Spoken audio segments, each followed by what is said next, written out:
같고요. 그리고 나서 이제 전당대회에서 이제 그 후보들 간의 갈등이 있죠 지금. 난타전이 막 지속되면서 이 그 뭐랄까 하락 추세는 지금 더 많이 지속화되는 것 같다라는 생각이 좀 들거든요. 이러면 당내에서 좀 위기의 사이렌이 좀 울려야 되는 거 아닙니까? 그러니까 우리 이렇게 하지 맙시다. 제 개인적으로 아쉬운 부분은 네. 그 국정 지지율이 다시 회복을 반등을 했잖아요. 그러니까 갤럽 조사 기준으로 말하면은 자칫하면 네. 긍정 평가가 50 언더로 내려갈 뻔하다가 다시 반등을 했는데 그 계기 사건이라는 것이 정부의 3대 메가 프로젝트 발표였거든요. 네. 그러면서 이제 보수 언론과의 싸움도 시작됐지만 그 싸움의 승기를 잡은 겁니다. 그러면 그 정당 그 섹션에서 민주당이 사실은 정부의 여러 가지 국정 동력을 뒷받침하는 차원에서 후속 입법이라든가 토론회 등을 통해서 그리고 전대 과정도 마찬가지고 예. 그런 미래 담론에 힘을 실어줬어야 되는데 실제로 정당 사이드에서 그런 생산적인 논의들이 굉장히 부재했던 것으로 보이고 그러다 보니까 그런 정부의 그런 대안 제시라는 것이 미래 담론이라는 것이 반짝 효과에 그치게 된 것 같고 네. 그러면서 다시 국정 지지율도 하락하는 분위기를 나아내는 그리고 이제 그 행간에 지지율 하락으로 여러 가지 해석도 있겠지만은 그 내부의 분열 중에서는 어떤 분들 같은 경우에는 뭐 코어 지지층의 이탈을 말씀하시는 분들도 있는데 그 중에 하나는 또 유시민 작가가 사실 여러 차례 그 방송에 등장을 해서 다양한 의견 담론을 표출한 것도 일부 영향을 주지 않았을까 싶습니다. 그거를 유시민 작가의 입장에 동의하는 사람이든 반대하는 사람이든 간에 이재명 정부 안에 분란상을 보여주는 모습이었기 때문에 그런 부분들이 국정 운영이라든가 지지율에 악효과를 가져온 게 아닌가라는 생각도 좀 해봅니다. 그렇죠. 그러니까 뭔가 사실은 참 저는 제 입장에서도 좀 당혹스럽기도 하고 당황스럽기도 한데요. 지난 우리가 비상계엄 내란을 겪고 수많은 시민들이 연대와 협력으로 이제 계엄의 강을 건너고 있고 내란을 척결하는 과정에 있습니다. 아직 결론이 안 났다. 어제 저희 프로그램에 한상진 기자 출연하신 거 여러분들 보셨죠? 재판정에 앉은 내란 속의 윤석열이 굉장히 여유만만 하면서 하나도 굽힘 없이 본인이 무슨 잘못을 했냐라는 태도로 계속 얘기를 하다 59분 대통령의 부활이다 거의 얘기하다가 그냥 뻔뻔하게 퇴장을 했다 이제 이런 겁니다. 그러니까 정치의 격변이 와서 이게 뒤집어지면 자신들이 다시 살 수 있는 기회가 온다 이런 생각을 하고 있는 거 아니냐라는 겁니다. 그러면 우리 국민들 입장에서는 비상계엄 내란이 또 터져가지고 또 길바닥으로 나가서 엄동설안에 우리가 키세스단이 될 수는 없지 않겠습니까? 그러면 그러지 않기 위해서 질서정연하게 이 개혁과제를 차분히 하나하나 튼실하게 흔들림 없이 가져가야 되는데 지난 지방선거를 필두로 해가지고 이게 상황이 꺾이기 시작하니까 휘청휘청하는 거예요. 네.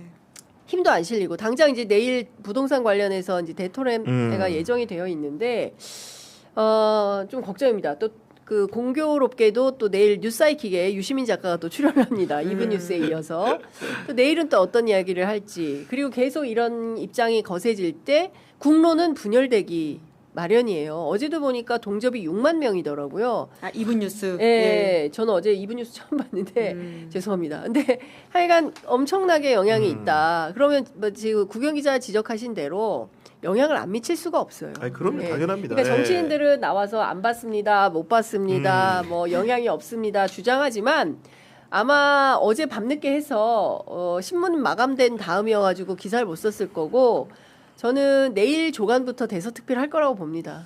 오늘 아침에도 이제 온라인판에 기사가 많이 나오더라고요. 요새. 온라인판은 뭐 다 박스 기사 썼더라고요. 예, 뭐 게다가 사실 이제 유시민 작가는 워낙 그 조어를 잘하는 분이신데 이번에는 또 그 비린내와 썩은 내에 비유를 해가지고 그러니까. 말을 해서 아마 이번에는 그 문장이 좀 필두로 해가지고 본인이 예고했어요. 예, 이재명 정부를 비판하는 말로서 나오지 않을까라는 생각이 드는데, 예. 그러니까 말씀하신 것처럼 사실 진정한 내란 척결이라고 하는 것은 저는 이제 정권이 연장된다라는 차원에서로 봐야 될 것 같다고 생각하는데 만약에 정권이 교체되게 된다면 윤석열, 김건희를 제외한 나머지 내란 세력들에 대한 사면론이 본격적으로 올라올 것이고 그 기타 등등의 이야기들을 좀 바라보는 심정에서는 좀 지금이 굉장히 무더운데 더 덥다 이런 생각이 듭니다. 아니 근데 저도 이제 그 이분 뉴스를 사실은 제가 생업이 이제 어떻게 보면 정치 평론을 진행하는 앵커고 정치편에 관여하고 있기 때문에 봤어요.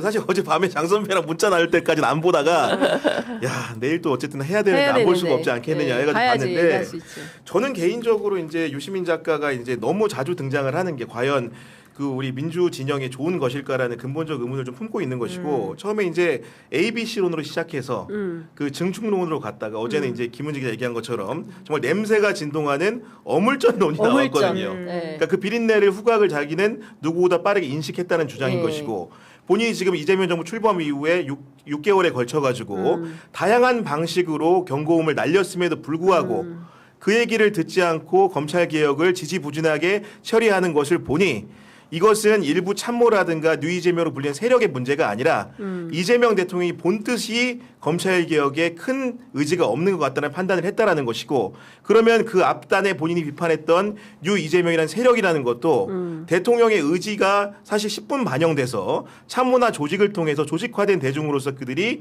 대통령의 입장을 강변한 게 아닌 것이라는 의심까지 이제 하기에 이른 건데 일단 첫 번째로는 과연 유시민 작가가 이 정부에 대해서 건전한 비판을 한다고 했을 때 이슈가 검찰 개혁밖에 없는 것인가라는 생각을 했어요. 왜냐하면 유시민 작가는 경제 전문가이기도 하고 과거에 보건복지부 장관으로서 정부에 입각해서 일도 했기 때문에 다양한 층위에서 우리 자산시장의 버블 문제라든가 예를 들면 지금 당장 맞닥뜨리고 있는 부동산 문제 네. 혹은 증시의 꺼짐 현상 문제 이런 것들을 통해서 이 정부의 다양한 방식의 인도를 했으면 어땠을까라는 생각이 드는 거고 그럼에도 불구하고 그런 기대와 달리 유시민 작가의 논지는 수미일관, 초지일관 전부 다 검찰 개혁에만 포인트가 맞춰져 있거든요. 이것이 실제로 검찰 개혁의 여망을 가진 다양한 우리 핵심 지지자들에게는 상당한 영향을 줄지 모르겠으나 그 여러 가지 아젠다들, 국가 운영의 다양한 분야에서 분포들을 생각하는 중도적인 사람들 혹은 보수적인 입장을 가진 사람들에게는 어떻게 비출 것인가 그런 고민을 과연 좀 이 시대의 지성인으로서 그리고 민주당을 오랫동안 지켜왔던